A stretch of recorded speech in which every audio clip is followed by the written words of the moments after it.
आइए भाई शुभम मंगला जी। स्वागत है भैया शुभम मंगला जी। धन्यवाद। मां शारदे को नमन करता हूं।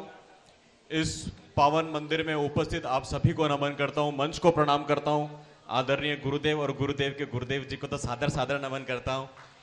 मित्रों, जो कविता मैं अभी बोलने जा रहा हूं उस कविता से पहले सिर्फ 1 मिनट लूंगा, क्योंकि टीम बहुत बड़ी है और बहुत सारे कवियों को पढ़ना है। साइबर सिपाही में जैसे अभी भैया ने परिचय दिया, मेरे सहयोगी जतिन गोयल जी है। मैं चाहता हूं हम अमित भाई को जन्मदिन का एक छोटा सा तोहफा जो अंग वस्त्र लेके आए हैं साइबर सिपाही का, वो जतिन जी अपने हाथ से दें। बहुत बहुत एक बार बहुत जोरदार तरीके मेरे छोटे भाई अमित के लिए। 26 साल की उम्र में अमित भाई जो आपने काम 36 किया है, नहीं भैया, साहित्य की सेवा, 36 नहीं 27 साल है। 27 साल। वो अपनी भगवान एक साल- श्री राम अपना आशीर्वाद आप पे सदैव बनाए रखे और पूरा पूरा जो हिंदू धर्म है, हिंदू समाज आपके साथ में। अमित भाई एक बार मित्रों जोरदार तालियां। अमित ने अभी अपनी उम्र 26 साल बताई थी, लेकिन ये हाँ, 27 साल है, क्योंकि पिछले जन्मदिन पर मैं नहीं आ पाया था तो वो उम्र 1 साल कम कर दी। वो जीएसटी कटा होगा इन पे। अच्छा, बहरहाल मैं अपनी कुछ पंक्तियां, ये मित्रों जो कविता है, मेरा सौभाग्य है कि गुरुजी का आशीर्वाद मिला। महाराज जी के दर्शन के लिए जब पहली बार इस मंदिर में आए थे 9 जुलाई को, महाराज जी 9 जुलाई को ये पंक्तियां यहीं से लेकर के गया था और आज 30 जुलाई को इस मंदिर में, इस प्रांगण में आपके चरणों में समर्पित करता हूं। हम लोग क्या थे दोस्तों और हम क्या हो गए हैं। हमारा हिंदू धर्म, हमारी बहन चेतना जी यहां बैठी है। चेतना जी का प्रोग्राम जो 20 जनवरी 2016 को टाइम्स नाउ पे आया था 1 घंटे का, अभी अभी बाबा परमेंद्र आर्य जी आए हैं। जब वो एक वीडियो लीक हुआ गांव में, देहात में ट्रेनिंग देने वाला, जिस तरह से पूरे हिंदू समाज को वापस से भगवा आतंकी का, दीदी मैंने आपका पूरा वीडियो देखा। हम लोग साइबर सिपाही में यही काम करते हैं, एक एक चीज को सबूतों के साथ और तथ्यों के साथ लोगों के सामने लेके जाते हैं। हम शर्ट और जीन्स वाले हैं। हमारे को बाबा जी की मौजूदगी में किसी ने बोला कि तुम क्या साइबर सिपाही हो, जीन्स पहन के धर्म की लड़ाई लड़ोगे। बाबा जी ने कहा बेटे तुम निक्कर में भी जो काम कर रहे हो वो करते रहो, तुम्हारा काम बोलता है, तुम्हारे कपड़े नहीं बोलते। वाह वाह वाह वाह वाह वाह मतलब ये वाह वाह वाह वाह वाह। तुम मित्रों यहां से हौसला मिलता है। मैं कहता हूं अमित भाई आप इतने भाग्यवान हो कि यदि महाराज जो आपको आशीर्वाद देते हैं, ये साक्षात ब्रह्मांड से, वहां से आशीर्वाद आता है। क्या बात है, क्या बात है। महाराज जी का कहना कि ये जो भगवा वस्त्र है, ये वो वस्त्र है जो कि पिंडदान के बाद कोई व्यक्ति धारण करता है। ऐसे व्यक्ति का, ऐसे महापुरुष का आशीर्वाद हमें मिलना। हम मां सरस्वती के बेटे हैं, लेकिन हम साथ में बोलते हैं हम यति महाराज जी के पुत्र हैं। एक बार यति जी के सम्मान में जोरदार तालियां। हम हर हर महादेव, हर हर महादेव। इतिहास के कुछ भूले पन्ने याद दिलाने आया हूं। मित्रों हम क्या थे और क्या हो गए। इतिहास के कुछ भूले पन्ने याद दिलाने आया हूं। सोए शेरों की बस्ती को आज जगाने आया हूं। तुम वंशज हो उनके जो तलवार के आगे झुके नहीं। इस प्रांगण में बैठे हम सब वो लोग हैं, हमारे पूर्वजों ने कहीं भी अपनी गर्दन नहीं झुकाई और आज हम हिंदू धर्म में है। तुम वंशज हो उनके जो तलवार के आगे झुके नहीं। जिंदा चिन गए दीवारों में पर गैर धर्म पे रुके नहीं। उन वीरों को अपने कृत्यों से कैसे तुम रुला बैठे। कोठी बंगलों के चक्कर में योद्धे धर्म भुला बैठे। उन वीरों को, हमारे पूर्वजों को हम रुला बैठे हैं। वाह वाह वाह। उन वीरों को अपने कृत्यों से कैसे तुम रुला बैठे। कोठी बंगलों के चक्कर में योद्धे धर्म भुला बैठे। पहले नाम दिया अहिंसा भारत को बंटवाने का, अब चुना है लफ्ज सेक्युलर कायरता छिपाने का। ये जो सेक्युलरिज्म के नाम पे चैनलों के पैनल पे लोग आके बहस करते हैं, ये एकमात्र जरिया है अपनी कायरता को छिपाने का। पहले नाम दिया अहिंसा भारत को बंटवाने का, अब चुना है लफ्ज सेक्युलर कायरता छिपाने का। सेक्युलर की परिभाषा जो खून से डरने वाला है। एक पंक्ति में अगर मैंने जो समझा सेक्युलरिज्म को, वो यही निचोड़ है। सेक्युलर की परिभाषा जो खून से डरने वाला है, कश्मीर में कत्ल हुआ अब बंगाल में मरने वाला है। सेक्युलर की परिभाषा जो खून से डरने वाला है, कश्मीर में कत्ल हुआ अब बंगाल में मरने वाला है। कब तक सच से मुंह मोड़ोगे, कब तक आंखें मीचोगे। सेक्युलर सेक्युलर करके जिहादी वृक्ष को सींचोगे। अलगाववाद ये भारत मां को फिर से खंडित कर देगा। एक दिन ये हम सबको कश्मीरी पंडित कर देगा। अरे हिंदुओं चुप्पी तोड़ो।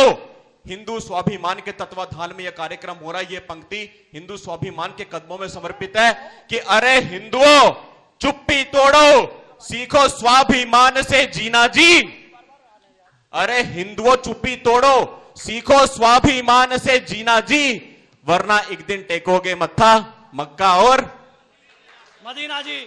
सबको पता अपना भविष्य है। कितने खुश होके बोल रहे हैं हम लोग, हम सब जानते हैं इस सच्चाई को, लेकिन इसको कहने का साहस क्यों नहीं कर पाते? मित्रों, हमें किसने रोका है? वाह भैया वाह। हमें किसने रोका है? जब आप इस पंक्ति को बोल रहे हो कि हम कहां मत्था टेकेंगे, और ये मजाक नहीं है, ये वास्तविकता है। हम साइंटिफिक बातें करते हैं, चाहे वो यति महाराज हो, चाहे साइबर सिपाही की टीम हो, आंकड़ों से बात करते हैं। वाह। 10 साल का खेल है, कैसे मत्था टेकेंगे? अरे हिंदुओं, चुप्पी तोड़ो, सीखो स्वाभिमान से जीना जी, वरना एक दिन टेकोगे मत्था मक्का और मदीना जी। कभी सोचा तुमने आंकड़े, कभी सोचा तुमने आखिर कब तक भारत अपना सेक्युलर है? जब तक हिंदू आबादी 80% के ऊपर है। जिस दिन हिंदू घट करके 75-70 हो जाएंगे, उस दिन भारत के नक्शे से कहीं गांव शहर खो जाएंगे। जिस दिन हिंदू आबादी 60 होगी, लिख लेना मेरे आंकड़े, जिस दिन हिंदू आबादी 60 होगी, घर घर में खुली लूटपाट होगी, और जिस दिन हिंदू 50 होगा, हमारा धर्म एक इतिहास होगा। ये सच है, हम इसे मुंह नहीं छुपा सकते। मत समझो कि डरा रहा हूं मैं कवि के भेष में, जाने से कुछ जगहों पे डरता हूं अपने ही देश में। केरल और कश्मीर में तो इस हद तक सिमटता हूं, इन जिहाद परस्तों से मैं वर्दी में भी पिटता हूं। दूर नहीं वो दिन जब हम फिर से बांटे जाएंगे, लुटेगी अजमत बहनों की और बच्चे काटे जाएंगे। दूर नहीं वो दिन जब हम फिर से बांटे जाएंगे, लुटेगी अजमत बहनों की और बच्चे काटे जाएंगे। भारत मां के गालों पे फिर बंटवारे के तमाचे होंगे, घर दिल्ली की गद्दी पे बापू और चाचे होंगे। वाह मंगला भैया, वाह वाह वाह वाह, बहुत सिद्ध। भारत मां के गालों पे फिर बंटवारे के तमाचे होंगे, घर दिल्ली की गद्दी पे बापू और चाचे होंगे।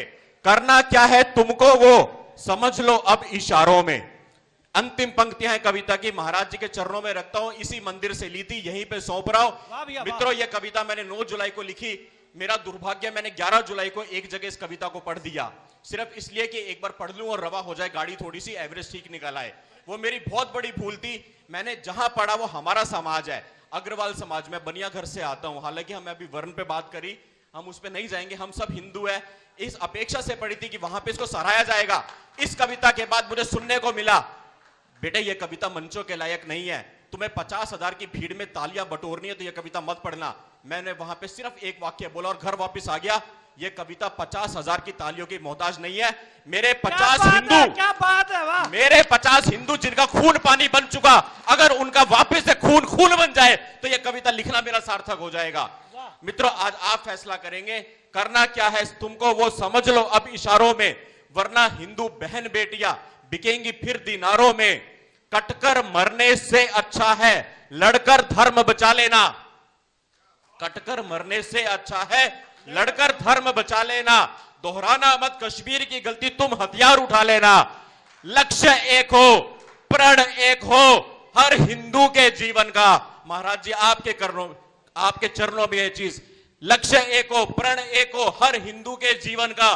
संसद से कानून मांग लो जनसंख्या नियंत्रण का, संसद से कानून मांग लो जनसंख्या नियंत्रण का।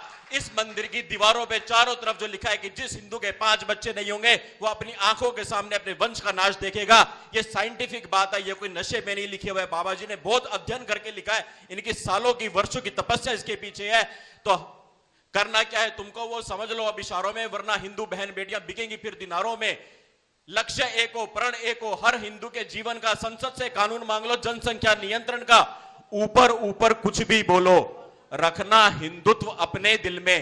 दिल्ली की सरकार, ऊपर ऊपर कुछ भी बोलो, रखना हिंदुत्व अपने दिल में, वरना विकास करेगा मुजरा एक दिन मुगलों की महफिल में।